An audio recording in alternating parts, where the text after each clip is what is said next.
வணக்கம் மக்களே, நான் தான் உங்கள் ஆர்ஜே. எல்லாரும் எப்படி இருக்கீங்க? நான் ரொம்பவே நல்லா இருக்கேன். இன்றைக்கி நம்ம ஆர்ஜே இன்ஃபோபாக்ஸ் சேனலில் பார்க்க போகிற தகவல் ஒரு கோல்ட் சேவிங் பிளான் தாங்க. இதில் நம்ம ஒரு வருஷத்தில் எவ்வளோ நகை சேமிக்கலாம் அப்படின்றதான் பார்க்க போகிறோம்.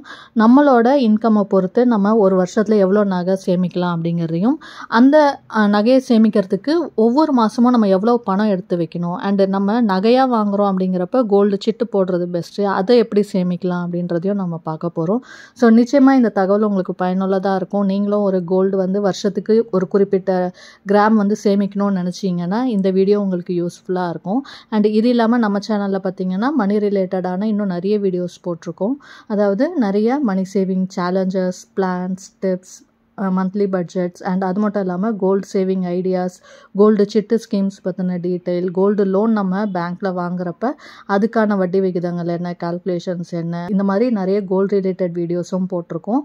அண்ட் இது இல்லாமல் போஸ்ட் ஆஃபீஸில் இருக்கிற சேவிங் ஸ்கீம்ஸ், அதாவது நம்ம சேவ் பண்ணுற பணத்தை இன்வெஸ்ட் பண்ணுறதுக்கான ஒரு சேஃபான இன்வெஸ்ட்மெண்ட் ஆப்ஷன்ஸ் நமக்கு போஸ்ட் ஆஃபீஸில் நிறைய ஸ்கீம்ஸில் இருக்குது. ஸோ அந்த மாதிரி ஒவ்வொரு ஸ்கீம் பற்றின கம்ப்ளீட் டீட்டெயில்ஸும் and latest interest rates and calculations போட்டுட்ருக்கோம். அண்டு போஸ்ட் ஆஃபீஸ் இல்லாமல் பேங்க்ஸ், அதாவது public sector banks, private sector பேங்க்ஸில் இருக்கிற fixed deposit, recurring deposit and special எஃப்டிஸ்க்கான latest interest rates and calculations, இந்த மாதிரி நிறைய மணி ரிலேட்டட் வீடியோஸ் நம்ம சேனலில் இருக்குது. இதெல்லாமும் உங்களுக்கு தேவை அப்படின்னு நினச்சிங்கன்னா நம்ம சேனலில் இருக்க வீடியோஸ் எல்லாம் செக் பண்ணி பாருங்கள். அண்ட் உங்களுக்கு பிடிச்சிருந்ததுன்னா லைக் பண்ணிக்கோங்க. யூஸ்ஃபுல்லாகவும் இன்ஃபர்மேட்டிவாகவும் இருக்குன்னு ஃபீல் பண்ணிங்கன்னா சப்ஸ்கிரைப் பண்ணியும் சப்போர்ட் பண்ணுங்கள். அடுத்தடுத்து நான் போடுற வீடியோஸ் பார்க்கறதுக்கு பக்கத்தில் இருக்க பெல் ஐக்கான் ப்ரெஸ் பண்ணி அதில் ஆல் அப்படிங்கிற ஆப்ஷன் கொடுத்துக்கிட்டிங்கன்னா இனிமேல் நான் போடுற வீடியோஸ் கூட உங்களுக்கு இமீடியட்டாக நோட்டிஃபிகேஷன்லாம் சேரும். நீங்கள் கொடுக்குற ஒவ்வொரு லைக் அண்ட் சப்ஸ்கிரைபும் இன்னும் அதிக வீடியோஸ் போடுறதுக்கு எனக்கு மோட்டிவேஷ்னலாக இருக்கும். ஸோ மறக்காமல் லைக் அண்ட் சப்ஸ்கிரைப் பண்ணிட்டு வாங்க, வீடியோக்குள்ளே போகலாம். ஸோ இன்றைக்கி நம்ம பார்க்க போகிறது கோல்டு சேவிங் பிளான். இதில் நம்ம கோல்டு சிட்டு ஸ்கீம் மூலயமா நம்ம எப்படி நகையை சேமிக்கலான்றதா பார்க்க போகிறோம். அண்டு நம்ம எந்த ஒரு சேவிங் ஸ்டார்ட் பண்ணுறதா இருந்தாலும் ஃபஸ்ட்டு நமக்கான டார்கெட் என்ன அப்படிங்கிறத ஃபிக்ஸ் பண்ணிக்கணும். அதாவது நமக்கான கோல் என்ன அப்படின்றத நம்ம ஃபிக்ஸ் பண்ணிக்கணும். பிகாஸ் ஒவ்வொருத்தரோட வருமானம் வேறையாக இருக்கும், தேவைகள் வேறையாக இருக்கும், அவங்களுக்கு இருக்கிற டைம் டியூரேஷன் வேறையாக இருக்கும். ஸோ அதுக்கேற்ற மாதிரி தான் நம்ம சேவ் பண்ண முடியும். ஸோ உங்களுக்கு எவ்வளோ நாளில் எவ்வளோ நகை சேமிக்கணும் அப்படின்ற ஒரு பிளான் இருக்கும் இல்லையா.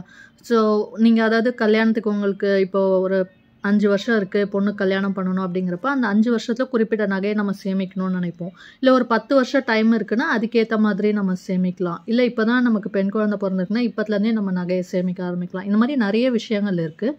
ஸோ நம்மளோட நீடு, டைமு, இன்கம்மை பொறுத்து நம்மளோட டார்கெட்டை ஃபிக்ஸ் பண்ணி சேவ் பண்ணலாம். இயர்லியாக நீங்கள் ஸ்டார்ட் பண்ணிங்க அப்படின்னா ஆரம்பத்துலேருந்தே நம்ம கொஞ்சமாக சேமித்தாலே நிறைய பணத்தையும் நகையும் நம்மளால் ஈஸியாக சேவ் பண்ண முடியும்.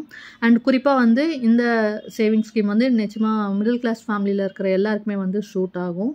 அண்ட் நான் முன்னாடி சொன்ன மாதிரி இதில் நகையாக நம்ம சேமிக்க போகிறோம். ஸோ கோல்டு ஜுவல்லு, அதனால் நகை சிட்டு போட்டு வாங்க போகிறோம்.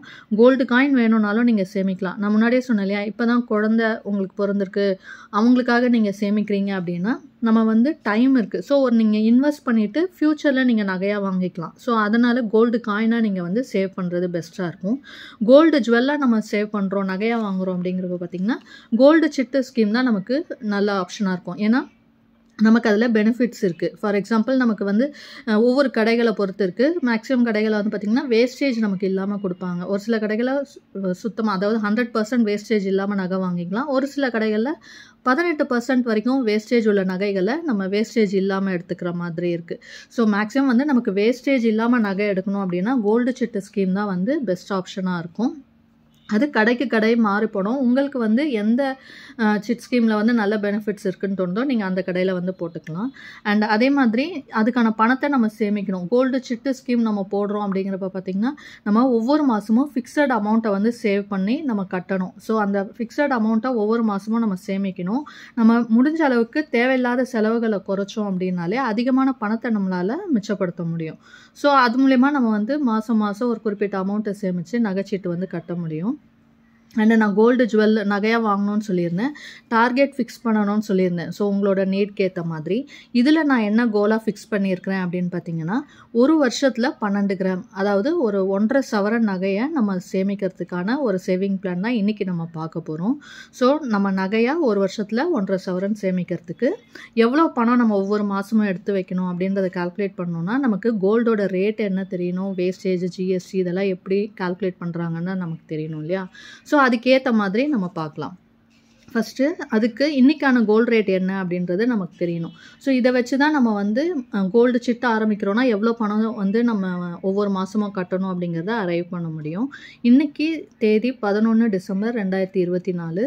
இன்றைக்கி ஒரு கிராமோட ரேட் என்ன அப்படின்னு பார்த்திங்கன்னா 7285 ரூபா. இது வந்து தங்கத்துக்கான விலை மட்டும்தான். இது கூட நமக்கு வேஸ்டேஜ் அண்டு ஜிஎஸ்டி ஒரு 3% இது எல்லாமே வரும். காயினாக வாங்குறீங்கன்னா வேஸ்டேஜ் வந்து மேக்ஸிமம் வந்து 2%குள்ளே இருக்கும். ஜிஎஸ்டி வந்து கான்ஸ்டண்ட்டாக 3%. நீங்கள் நகைச்சீட்டு போட்டாலும் சரி, டைரெக்டாக போய் வாங்கினாலும், காயின் வாங்கினாலும், எது வாங்கினாலும் நம்ம வாங்குகிற அமௌண்ட்டுக்கு வந்து 3% ஜிஎஸ்டி வந்து போடுவாங்க. இப்போது கோல்டு சிட்டு ஸ்கீம் அப்படிங்கிறப்ப பார்த்திங்கன்னா 11 மாத சிட் ஸ்கீம் தான் நிறைய கடைகளில் நமக்கு அவைலபிளாக இருக்குது. ஸோ நம்ம இப்போது ஆரம்பித்தோம் அப்படின்னா நமக்கு முடியறதுக்கு 11 மாதம் ஆகும், கிட்டத்தட்ட 1 வருஷம் ஆகும். ஸோ நம்ம கோல்டு ரேட் இன்றைக்கி பார்த்திங்கன்னா 7285 ரூபா.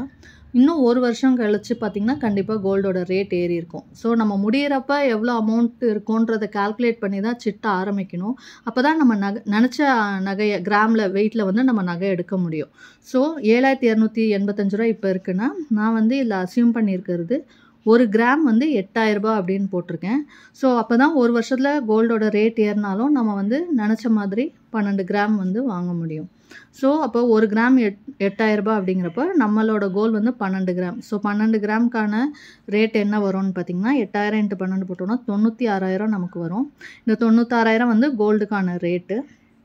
இப்போது நம்ம நகைச்சீட்டு போடுறதுனால வேஸ்டேஜ் நமக்கு மேக்ஸிமம் 18%குள்ளே இருக்கிற நகையை எடுக்கிறோன்றப்ப வேஸ்டேஜ் வராது. 3% ஜிஎஸ்டி மட்டும்தான் வரும். ஸோ நமக்கு இந்த அமௌண்ட் வந்து 96,000 ரூபா நம்ம சேமித்தோன்னா தங்கத்தோட விலை 1 கிராம் 8000 ரூபா ஆனாலும் 12 கிராம் வாங்க முடியும். இந்த 96,000 ரூபாவை நம்ம 11 மாதத்தில் வாங்கணும். ஏன்னா கோல்ட் சிட் ஸ்கீம் வந்து 11 மாதம் தான் நமக்கு இருக்குது. ஸோ அப்போ மந்த்லி எவ்வளோ சிட்டு நம்ம கட்டணும்னு பார்த்திங்கன்னா இந்த 96,000 டிவைட் பை 11 போட்டோம்னா நமக்கு 8,728 ரூபா வருது. அதாவது ஒரு மாதத்துக்கு 8,728 ரூபா நம்ம வந்து சேமிக்கணும். அண்டு நகைச்சீட்டு பார்த்திங்க அப்படின்னா மேக்ஸிமம் நமக்கு ரவுண்ட் ஃபிகரில் தான் வரும், தௌசண்ட்ஸில் தான் வரும். ஸோ ரவுண்ட் ஆஃப் பண்ணி நீங்கள் 9,000 ரூபாய் நகைச்சீட்டு வந்து கட்டினீங்க அப்படின்னா உங்களுக்கு கரெக்டாக இருக்கும். அண்ட் அது மட்டும் இல்லாமல் இப்போ எக்ஸ்ட்ராவாக உங்களுக்கு வந்து கிட்டத்தட்ட ஒரு 270 ரூபா கிட்ட வருது இல்லையா, இந்த அமௌண்ட்டை நீங்கள் அதில் சேர்த்துட்டே வந்தீங்க அப்படின்னா இன்கேஸ் கோல்டு ரேட் 8,000 ரூபாய்க்கு மேலே போச்சு அப்படின்னாலும் உங்களால் நகை வாங்க முடியும். அப்படி இல்லை கோல்டு ரேட் கம்மியாக இருக்குது அப்படின்னாலும் உங்களுக்கு வர ஜிஎஸ்டி அமௌண்ட்டை வந்து இந்த அமௌண்ட்லேயே நம்ம கழிச்சிக்கவும் முடியும். ஸோ ஜிஎஸ்டி அமௌண்ட்டும் சேர்த்து வருது அப்படிங்கிறப்ப இந்த அதாவது நீங்கள் 9,000 ரூபாய் கட்டுறீங்க மாதம்னா 11 மாதத்தில் 99,000 ரூபாய் சேர்த்துருப்பீங்க. ஸோ இந்த அமௌண்ட் உங்களுக்கு இருக்கும். ஸோ கோல்டு நீங்கள் 1.5 சவரன் வாங்குறீங்கன்னா அதுக்கு போக பேலன்ஸ் இருக்க அமௌண்ட்டை நம்ம ஜிஎஸ்டிக்கும் கழிச்சிக்க முடியும். ஸோ இந்த மாதிரி பிளான் பண்ணி நீங்கள் ஒவ்வொரு வருஷமும் நகைச்சீட்டு போட்டு அமௌண்ட் வந்து சேவ் பண்ணிங்கன்னா நம்ம நினச்ச மாதிரி ஒவ்வொரு வருஷமும் குறிப்பிட்ட அளவுக்கு தங்கத்தை சேமிக்க முடியும். உங்களோட வருமானத்துக்கு ஏற்ற மாதிரி எத்தனை கிராம் முடியுதோ சேமிங்க. அண்ட் உங்களோட கோல் லாங் டர்மாக இருக்குன்னா வருஷம் இதே மாதிரி நீங்கள் வந்து சேவ் பண்ணலாம். ஃபார் எக்ஸாம்பிள் நீங்கள் வந்து ஒரு 15 சவரன் 20 சவரன் கோல்டு ஃபிக்ஸ் பண்ணியிருக்கீங்கன்னா ஒவ்வொரு வருஷமும் இந்த மாதிரி சேமிச்சிட்டே வரலாம். அடுத்தடுத்த வருஷம் கோல்டு ரேட் எப்படி இருக்குன்னு பார்த்துட்டு அதுக்கேற்ற மாதிரி நீங்கள் வந்து உங்களோட அமௌண்ட்டை வந்து சேஞ்ச் பண்ணி சேவ் பண்ணிங்கன்னா எல்லா வருஷமும் ரொம்ப ஈஸியாகவே நம்மளால் தங்கத்தை சேமிக்க முடியும். இன்றைக்கி நான் சொன்ன இந்த ஐடியா நிச்சயமாக உங்களுக்கு பிடிச்சிருக்கோன்னு நினைக்கிறேன். அப்படி இருந்துச்சுன்னா லைக் பண்ணிக்கோங்க. உங்கள் ஃப்ரெண்ட்ஸ் அண்ட் ஃபேமிலிக்கு தேவைப்பட்டால் அவங்களுக்கும் ஷேர் பண்ணுங்கள். அண்ட் இது வரைக்கும் நம்ம சேனலை சப்ஸ்கிரைப் பண்ணாமல் பார்க்குறவங்க சப்ஸ்கிரைப் பண்ணி சப்போர்ட் பண்ணுங்கள். இன்னொரு நல்ல பயனுள்ள தகவலோடு உங்களை சந்திக்கிறேன். அதுவரை உங்களிடமிருந்து விடை பெறுவது உங்கள் ஆர்ஜே. நன்றி, வணக்கம்.